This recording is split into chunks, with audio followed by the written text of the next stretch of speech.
जी। और हम इन छात्रों के साथ हैं। जो विपक्षी मानसिकता के लोग हैं वो सनातन का मतलब समझते ही नहीं है। पप्पू यादव जैसे लोग हल्के लोगों पर बयान देना हम उचित नहीं समझते हैं। जी नमस्कार, आप देख रहे हैं इंक्वायरी न्यूज। आज हमारे साथ बातचीत करने के लिए बिहार के में हमेशा सुर्खियों बने रहते हैं भैया सुतोष कुमार जी हैं, और इनसे आज बातचीत करने के लिए आए हैं कि जब इनका बारी आता है तो समाज इनको भूल जाता है और हमेशा समाज के प्रति ये खड़े रहते हैं।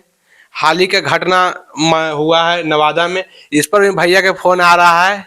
और जैसा भैया बता रहे थे कि इनको इनका भाई जिनका मर्डर है उनका भाई दूर से रह के फोन कर रहा है, लेकिन वो नहीं आ रहा है, भैया के बुला रहा है। तो भैया हमेशा समाज में खड़े रहते हैं, लेकिन जब भैया के बारी आता है तो समाज पीछे क्यों हट जाता है, इस पर आज बातचीत करेंगे। जी भैया। सबसे पहले तो आपको और आपके सभी दर्शकों को हमारा नमस्कार है। और आपका सवाल था कि जहाँ भी समाज के साथ कोई भी विसंगति होती है, कोई भी घटना घटती है, कोई किसी तरह के दुख की घड़ी में आप साथ देते हैं, लेकिन जरूरत पड़ने पर समाज पीछे हटता है। देखिए, अब राजनीतिक रूप से समाज ने ये बात सच है कि अभी तक हमें संबल प्रदान नहीं किया है।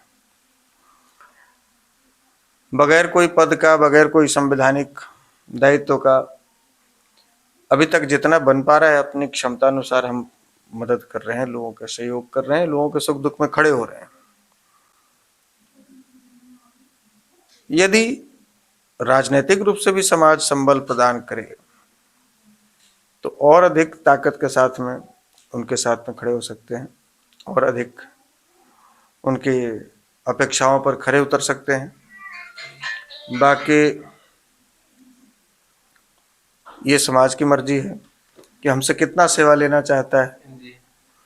इसे आपको तो हर समाज ने सेवा आपसे लिया, जो जनरल कैटेगरी के आते हैं। जिस लायक समाज बनाएगा उस लायक हम सेवा देंगे समाज को। और बताना चाह रहे हैं सर कि कल के डेट में जो प्रधानमंत्री मोदी जी ने वंदे मातरम पर खूब दहाड़े संसद में, इस पर आप क्या कहना चाहते हैं? देखिए, ये बड़े गर्व की बात है कि हमारे देश के जो यशस्वी प्रधानमंत्री हैं उनके धमनियों में जो रक्त बह रहा है वो राष्ट्रवादी है, वो सनातनी है। राष्ट्रवादी पर बोलने की बात आती है, जब जब सनातन पर बोलने की बात आती है तो ना केवल बोलते हैं बल्कि हमारे प्रधानमंत्री जी दहाड़ते हैं। इससे हमारे देश के 140 करोड़ देशवासियों का मनोबल ऊंचा होता है, हमारे राष्ट्र प्रेमियों का सीना चौड़ा हो जाता है। प्रधानमंत्री जब देश के प्रधानमंत्री इस तरह का वक्तव्य देते हैं, जोशीला भाषण देते हैं, राष्ट्र के लोग अपने आप को गौरवान्वित महसूस करते हैं कि भाई हमने एक ऐसे दल को चुना, ऐसे प्रधानमंत्री को चुना जो हमारे देश का मस्तक और देश के लोगों का मस्तक गर्व से ऊंचा कर रहे हैं। हम आभार प्रकट करना चाहेंगे पूरे देशवासियों की तरफ से उनका। और जो प्रधानमंत्री हमारे जो है उन्होंने नींव रखा था विदेश में, जब 2015 में आए थे राम मंदिर को, अनेकों मंदिर के लेके, और वहाँ आज मंदिर बन रहा है। आदि शंकराचार्य की परंपरा को निभा रहे हैं जी। आदि क्योंकि कांग्रेस के राज में सनातन के लिए जो रथ यात्रा निकाले थे वो रोक दिया जाता था बिहार में, लेकिन आज फिर से बिहार वही हाल कर दिया है विपक्ष का। और ये सनातन के लिए पर वो लोग हमेशा सवाल उठाते हैं, तो इसमें क्या सनातन से विकास नहीं हो सकता है? देखिए, सनातन का अर्थ लोग नहीं समझते हैं। जी। जो विपक्षी मानसिकता के लोग हैं वो सनातन का मतलब समझते ही नहीं है, तो हिंदुत्व का मतलब समझते ही नहीं है, इसीलिए वो इसका विरोध करते हैं। या तो इसलिए करते हैं कि वो समझते नहीं हैं, या फिर इसलिए करते हैं कि सनातन विरोधियों का वोट उनको चाहिए। तो केवल सनातन विरोधी का वोट लेने के चक्कर में आप अपने स्तर को इतना मत गिरा दीजिए कि आपका धर्म भी आपको देखकर हंसे और कहे कि कितने निर्लज हो यार, तुम वोट बैंक के चक्कर में तुम उस धर्म का विरोध कर रहे हो जिस धर्म ने तुमको चलना सिखाया, पढ़ना सिखाया, ज्ञान दिया, संस्कार दिया। सनातन का मतलब होता है सबको समाहित करके चलने वाला, सबको लेकर चलने वाला। हम लोग किसी को छोड़कर चलने वाले नहीं। हम आदि शंकराचार्य जी की बात कर रहे थे, जिन्होंने महज 32 वर्ष की उम्र में चारों धाम पर झंडा लहराया। और एक ऐसा समय था जब बौद्धिस्टों का प्रचार बहुत तेजी से यहाँ बढ़ रहा था। उस समय इनका पादार्पण हुआ, इनका अवतरण हुआ। और आप देख सकते हैं केदारनाथ, बद्रीनाथ से लेकर और रामेश्वरम तक उन्होंने पैदल चलकर धर्म की स्थापना की। और धर्म संस्थापना के लिए जब जब धर्म की हानि होती है तब तब प्रभु किसी न किसी रूप में अवतार लेकर आते हैं, अवतरित होते हैं। तो हम ये तो नहीं कहेंगे कि ये भगवान अवतरित होकर आए हैं, लेकिन निश्चित रूप से एक महान विभूति के रूप में इस देश को प्रधानमंत्री के रूप में आदरणीय नरेंद्र भाई मोदी जी मिले हैं, जिनकी चिंता यह नहीं है कि मेरा बेटा अगला प्रधानमंत्री कैसे बनेगा, जिनकी चिंता यह नहीं है कि मेरी बहू अब कैसे सांसद, मंत्री, विधायक बन जाए, हमारा पोता कैसे सेट हो जाए, हमारी बेटियां कैसे सेट हो जाए, हमारा भाई कैसे सेट हो जाए, ये चिंता नहीं है। हमारे साले कैसे सेट हो जाए, इनकी बस एक ही चिंता रहती है। इनको बस एक ही चिंता सताती है कि हमारा देश कैसे आगे बढ़े, हमारा धर्म कैसे आगे बढ़े, हमारा राष्ट्र कैसे मजबूत हो। और उस दिशा में निरंतर हमारे प्रधानमंत्री जी भी काम कर रहे हैं, उनके टीम के लोग भी काम कर रहे हैं, चाहे वो रक्षा विशेषज्ञ अजीत डोभाल जी हों, चाहे देश के यशस्वी गृह मंत्री जी हों, या हमारे बिहार के भी मुख्यमंत्री जी की बात आप कर लें तो इनकी भी वो चिंता नहीं है कि बेटा मेरा कैसे मुख्यमंत्री बन जाएगा। जी, इस पर तो हमेशा सम्राट चौधरी जी बयान देते रहते हैं और कंटिन्यू बुलडोजर चला रहे हैं। और इस पर बयान आकर पप्पू यादव जी दे रहे हैं कि तीनों के हाथ में पूरा सत्ता ही चला गया। अडानी अंबानी बार बार करते रहते हैं और अपना सनातन का विरोध करते हैं। पप्पू यादव जैसे लोगों, हल्के लोगों पर बयान देना हम उचित नहीं समझते हैं, क्योंकि वो मान लिया अभी कोई बयान दिए, उस पर हम रिप्लाई किए, सामने को पलट जाएंगे तो फिर हम सफाई देते घूमेंगे। इसलिए वो कब आदमी पलटेगा कोई ठिकाना नहीं है। वो सब व्यक्ति पर बयान देना मतलब हल्का हो जाना। वो खुद भी हल्का आदमी है। बाकी अच्छे काम जो हो रहे हैं, जैसे मान ली कहीं अतिक्रमण है, उसको हटाने के लिए बुलडोजर चल रहा है, तो ये अच्छी बात है। भाई सरकार ने तय किया है कि इतनी चौड़ी सड़क है 40 फीट, जिस पर लोग चलेंगे, गाड़ियां चलेंगी, पैदल चले, चाहे गाड़ियों चले या साइकिल चले। अब उस पर आप ठेला लगा देंगे, रिक्शा लगा देंगे, उस पर आप छज्जा गिरा देंगे, उसमें नाली खोद देंगे, तो वो तो अतिक्रमण है। रहने के लिए जमीन कम पड़ रहा है क्या? बहुत जमीनें रही है, लाखों एकड़ हमारे पूर्वजों ने भी दान दिया है, बहुत जमीनें दान की हैं।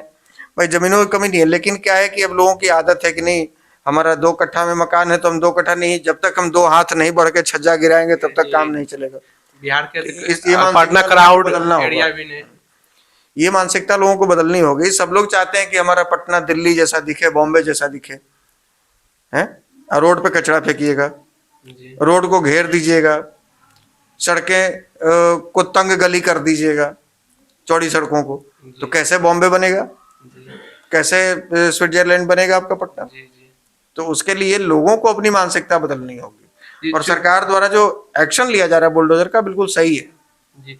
जो ऐप को आज सम्राट चौधरी ने लॉन्च किया है कि पहले FIR दर्ज करने के लिए थाना जाना होता था, लेकिन ऑनलाइन हो जाएगा। इस पर क्या कहना चाहते हैं? क्या जनता की सुविधा होगी? बहुत सुविधा होगी।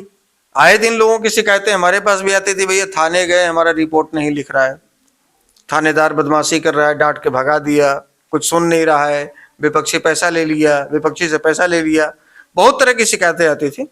तो आम जनों के लिए बहुत बड़ी बात है कि आपकी कोई नहीं सुन रहा, आप घर बैठे मोबाइल से आप जी अपना इससे सुविधा है। बहुत सुविधा जी। और पूछना चाह रहे हैं सर आपसे कि जो बिहार में आज के डेट में, जो पहले के चुनाव के पहले सारे विपक्षी पूरा एकदम हल्ला कर रहे थे, आज सारे विपक्षी कहाँ चले गए हैं? इस पर आप जो चरिका पासवान जी हैं, ये भी खूब हल्ला कर रहे थे, लेकिन आज 2010 वाला हाल क्यों हो गया? इसका रीजन क्या था? तेजस्वी यादव जी पहले ही बोल दिए थे बयान की सरकार बना रहे हैं, इसका रीजन ये है कि और कुछ रीजन है? ये हल्ला करने वाले हुड़दंगियों के सरदार ही विदेश घूमने चले गए हैं, तो भाई ये हल्ला करने वाले कहाँ रहेंगे? हैं? विधानसभा में सत्र छोड़ के आदमी विदेश घूम रहा है, कितना डिप्रेशन में है। 5 दिन 1 हफ्ता बाद तो घर से निकले, और निकले भी तो मीडिया के सामने नहीं आए। एक दिन सदन में गए, उसके बाद विधानसभा में गए, उसके बाद विदेश निकल गए, सदन सत्र छोड़ के निकल गए। ये हताशा में लोग अभी डिप्रेशन से बाहर नहीं निकले हैं, नहीं निकले, अभी डिप्रेशन से बाहर नहीं निकले और निकलेंगे भी नहीं। ये प्रशांत किशोर जी कहे थे राजनीति के छोड़ देंगे, लेकिन फिर आके संपत्ति दान कर रहे हैं। अब पता चला कि आज संपत्ति दान किए, अब कोई अथी इंस्टीट्यूट चला रहे हैं, वो इंस्टीट्यूट भी उन्हीं का निकला। किसको संपत्ति दान कर रहे हैं? उस पार्टी को दान कर रहे हैं जिस पार्टी के सर्वे सर्वा खुद हैं। जी हैं? जिस पार्टी के सर्वे सर्वा खुद हैं उसी पार्टी को डोनेट कर रहे हैं। जी। ये सब बेवकूफ बनाने वाली बात है। वो आदमी से हम फिर से कहेंगे कि वो अपने सवाल पर टिका हुआ है, अपने बात पर टिका हुआ है कि नहीं? टीका रहते तो कुछ तो करवे करते हैं, लेकिन कुछ भाई किए यदि नहीं। टिके हुए हैं तो आपकी बात, अपनी बात पे टिके रहिए कि भाई आपने कहा था कि नीतीश जी को 25 सीट से ज्यादा आ जाएगी तो हम राजनीति छोड़ देंगे, नीतीश जी मुख्यमंत्री बन जाएंगे तो हम राजनीति छोड़ देंगे, हमारी 10 सीटें से कम आएंगी तो हम राजनीति छोड़ देंगे। तो 25-30 पॉइंट आपने बताया था राजनीति छोड़ने का, और सब पॉइंट पे आप फेल हो गए। अब कब छोड़ रहे हैं राजनीति, ये बताइए? वो तो कुछ जवाब नहीं दे रहे मैं हैं, ये नहीं कहता कि सब तो चुप हो गए हैं। सुन लीजिए, मैं फिर से कह रहा हूं, मैं ये नहीं कहता कि कोई अच्छा करना चाह रहा है तो राजनीति छोड़ दे। श्रीमान अच्छा करना चाह रहे हैं, यदि आपकी मंशा अच्छा करने की है तो आप बेवजह के हवाबाजी मत कीजिए। बिहार के लोगों का दिल यदि आप जीत लिए होते तो ये नौबत थोड़ी आती। हमने भी पार्टी बनाया था, हम भी 43 विधानसभा चुनाव लड़े थे, हम भी नहीं जीत पाए। तो कमी जनता में थोड़ी है यार, कमी हम में है। हम बिहार की जनता का दिल नहीं जीत पा रहे हैं, या नहीं जीत पाए। हमने उस बात को स्वीकार किया, आप मानने को तैयार नहीं है, आपको मानना चाहिए।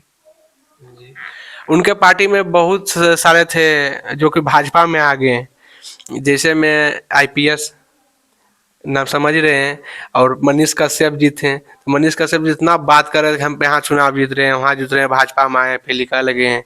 और उनको आनंद जी जो थे आईपीएस, उनको फिर भाजपा की विधायक की लोभ में आना पड़ा। होता क्या है कि कुछ समय के लिए, कुछ महीनों के लिए, कुछ साल के लिए, कुछ दिनों के लिए आप अपनी चिकनी चुपड़ी बातों से, गोल मटोल बातों से लोगों को बरगला सकते हैं, लेकिन बहुत दिन तक आप अपने साथ जोड़ कर नहीं रख सकते। जब लोगों को समझ आ जाता है कि सामने वाला केवल हमारा इस्तेमाल कर रहा है, ये केवल जीभ का जादूगर है, ये कुछ करने नहीं, बिहार बदलने नहीं, खुद के लिए कुछ बड़ा सोच के आया है, तो लोगों को समझ आ जाती है कि भाई ये भी वही है। वही है जी। उनके लिए तो आप भी सपोर्ट किए थे ना भैया, उनके लिए आप जाम किए थे पूरा बिहार को। बिहार के लिए, इस देश के लिए जो लोग भी अच्छा करेगा या जिसकी भी सोच अच्छी है, आशुतोष कुमार किसी दल में रहे, किसी संगठन में रहे, कहीं रहे, जब भी उनको आवश्यकता पड़ेगी, यदि उनकी नीयत अच्छी है, बिहार के हित में है, मेरे हित में नहीं, बिहार के हित में, देश के हित में, इस राष्ट्र के हित में, हमारे धर्म के हित में, तो हम उनके साथ मजबूती से खड़े रहेंगे। जितनी ताकत मेरी होगी हम पूरी ताकत से खड़े रहेंगे। अभी हमारे साथ बातचीत करने के लिए भूमियार के बहुत बड़े नेता आशुतोष कुमार जी थे। आप ऐसे तरह के वीडियो देखने के लिए लाइक करें, सब्सक्राइब करें जी। धन्यवाद।